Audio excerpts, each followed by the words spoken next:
X-Treme Makeover, Keisha Thomas. The table of content, introduction, learning outcomes, miscommunication in the workplace, cafeteria conversations, reflect and rewrite, change the story, and conclusion. Introduction and learning outcomes.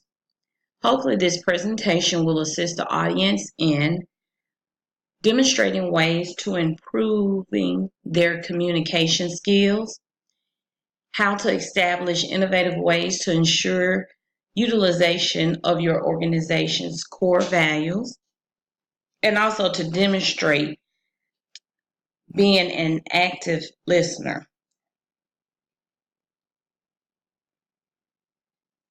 Mission statement, core values. To fulfill President Lincoln's promise to care for him who shall have borne the battle, and for his widow and his orphan, by serving and honoring the men and women who are America's veterans. The core values is I care, which stands for integrity, commitment, advocacy, respect, and excellence. Miscommunication. Miscommunication in a procedure that was done in a outpatient procedure. The patient needed anesthesia medication to be put to sleep for this procedure. So the nurse anesthetist, the nurse, the patient, and the doctor would all be in this outpatient procedure room. The nurse anesthetist was in the room setting up and was ready to get started. So she asked the nurse if she could find out from the doctor if he was ready to start the process, to start this procedure. So the nurse left the room to go get the physician to see if he was ready to get started. When the nurse and the doctor came back to the room, the nurse anesthetist had already put the patient to sleep. At this point, the patient had not signed his consent form.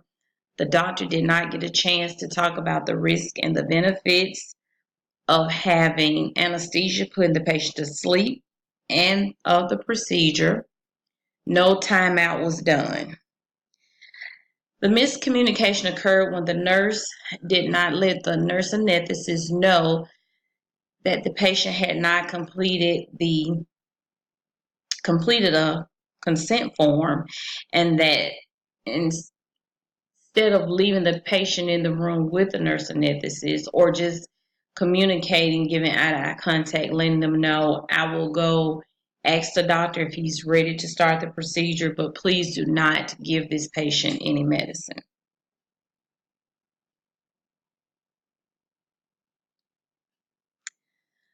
Variables for this incident and poor communication between the nurse in the procedure room and the nurse anesthetist, the nurse leaving the patient alone with the nurse anesthetist. When the nurse anesthetist asked the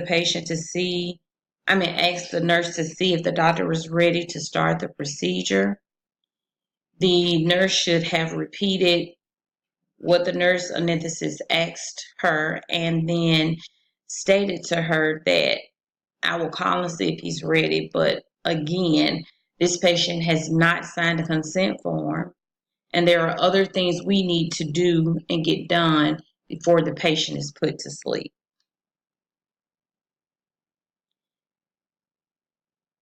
Recount the story, miscommunication in the workplace. There was no eye contact with the two staff members.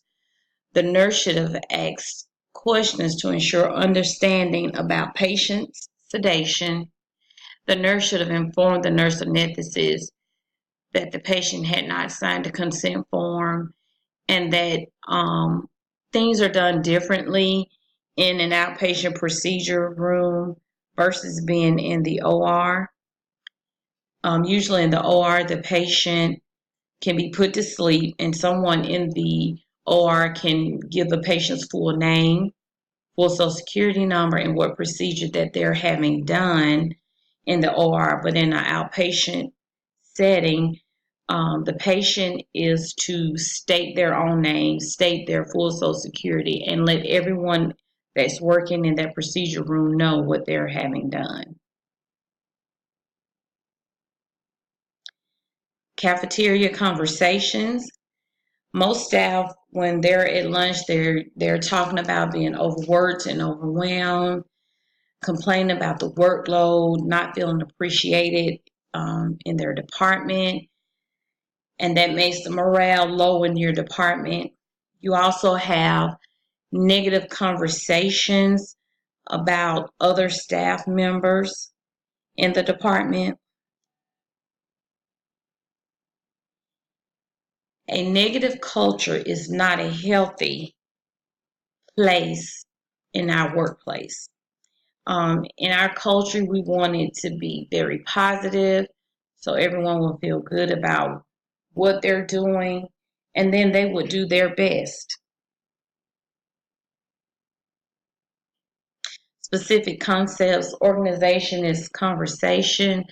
The organization needs to set clear goals that can be attainable, and then also make sure that your staff, you communicate with them about how to make that happen.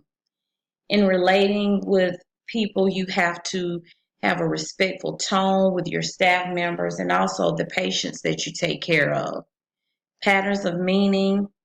Follow your organization's mission statement or their vision or their core values.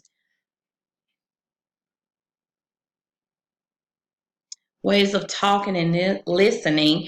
You need to be attentive when someone is speaking to you. Try to keep an open mind about what they're saying. Try not to be judgmental.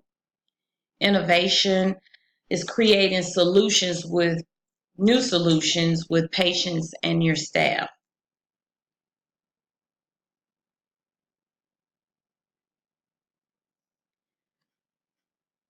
Reflect and rewrite.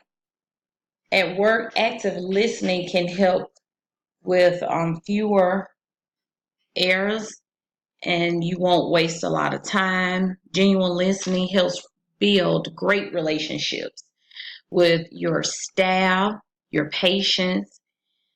It'll help you to solve problems properly. You can resolve conflicts and improve accuracy. In order to get a good understanding, sometimes you need to ask questions.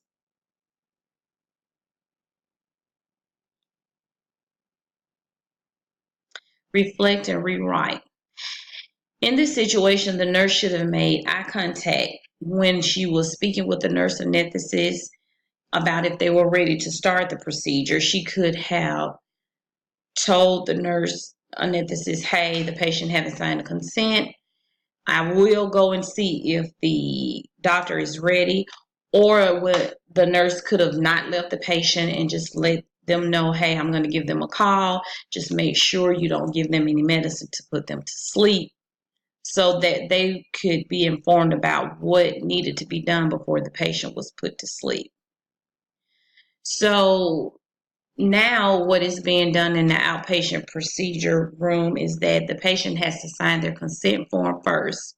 And once the patient is brought into the room, the nurse cannot leave that patient in the room with a nurse anesthetist or anyone. They're in their room until the procedure is completed. The nurse and nurse anesthetist now are communicating with each other better, giving more eye contact, listening, asking questions to make sure that they don't sedate a patient before other things are done. Once the doctor is in the room, the timeout procedure can be done with all the staff members in the room, and then the patient is able to have their test. Remember, it's unrealistic to expect extraordinary effort and performance without creating an environment where people feel extraordinary value. We have to make sure that we thank our team players for the great job and effort that they put forth on a day-to-day basis or weekly basis to let them know that they are doing a great job. Eye care values integrity. You want to maintain trust and confidence with whom you engage with, such as your staff workers and your patients. Excellence. You want to hold yourself accountable for your actions and your mistakes, because when you are held accountable for mistakes that you made, you will find a way to help you correct those mistakes and it will not happen again. And also, you want to make sure that you fulfill all the responsibilities that you have towards your organization. An active listener will always face the speaker, will maintain that eye contact. They will not be judgmental. They will keep an open mind. They will always ask questions to make sure that they have the right understanding.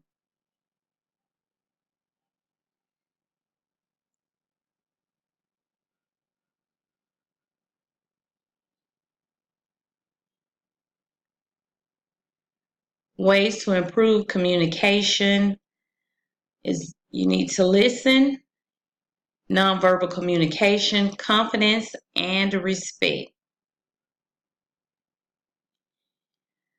In conclusion, an efficient organization should have a culture that encourages employee satisfaction. And any conversation about innovation should include the importance of change.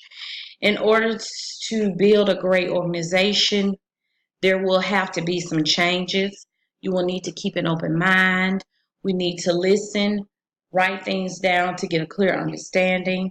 Always show respect to our team players and our patients. And sometimes we have to engage and embrace failure. It'll make stuff more realistic and value perspective on the role of thought, and one that provides great utility in the innovation process.